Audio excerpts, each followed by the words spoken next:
And I'm learning new developments now about the Obama administration's plans to help rebels in Syria, now that the White House has declared the Assad regime has crossed the president's red line by using chemical weapons. Officials tell me the U.S. plans to provide small arms, ammunition, and possibly anti-tank weapons to Syrian rebels. But the administration is not spelling out details because it's all being done in secret as part of a covert operation run through the CIA. So what is the White House saying about this effort? Let's turn now to CNN White House correspondent Dan Lothian. Hi, Dan. You have more reporting there from the White House, though I know they are being tight-lipped. They are being very tight-lipped, but the objective, at least according to the White House, is to make the opposition as strong as possible inside Syria, to improve their capabilities, but also to put more pressure on President Assad to step aside. The internal debate on the administration's response hasn't always been unanimous. Multiple sources tell CNN the president and National Security Advisor Tom Donilon favored a more cautious approach. Secretary of State John Kerry and incoming National Security Advisor Susan Rice pushed for more intervention. The timing to act now, say aides, was driven by intelligence assessments and proof that chemical weapons were used.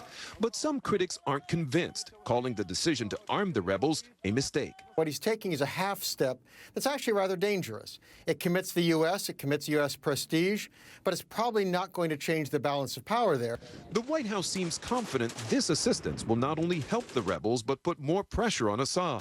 As for the no-fly zone, as was established in Libya, aides say it's more difficult, dangerous, and costly, in part because of Syria's air defense system. But Republican Senator John McCain doesn't agree, saying this on CNN's The Lead. Unless we take out Bashar Assad's air assets and establish a safe zone, it will not change the favorable conditions on the battlefield for Bashar Assad. And while many options remain on the table, boots on the ground is not one of them. We certainly don't think it's in our national interest to introduce U.S. troops. Now, White House aides have been the ones briefing reporters over the last couple of days, but Senator John McCain and others are asking why the president himself has now not come out and explained the actions to the American people, just like he did in Libya. He says that the American people deserve this. White House top aide here, Ben Rhodes, said that the president over the next several days will have several opportunities to do that as he heads to the G8 in Germany. I know, we'll look for that. It was bizarre that the president was speaking publicly yesterday at the same time the White House was privately briefing reporters about crossing the red line.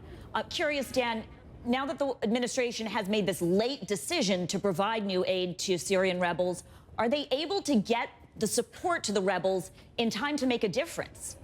You know, that is such a good question, because even the White House will admit that there have been hiccups along the way in trying to get other supplies to the rebels. But they believe that over the last several months, 6 months, in fact, that the pipeline has gotten much better. And so now they're saying that they're quite confident that this kind of military assistance can get to the rebels in time. Okay, well, we'll see. Thanks so much, Dan. Dan Lothian reporting from the White House.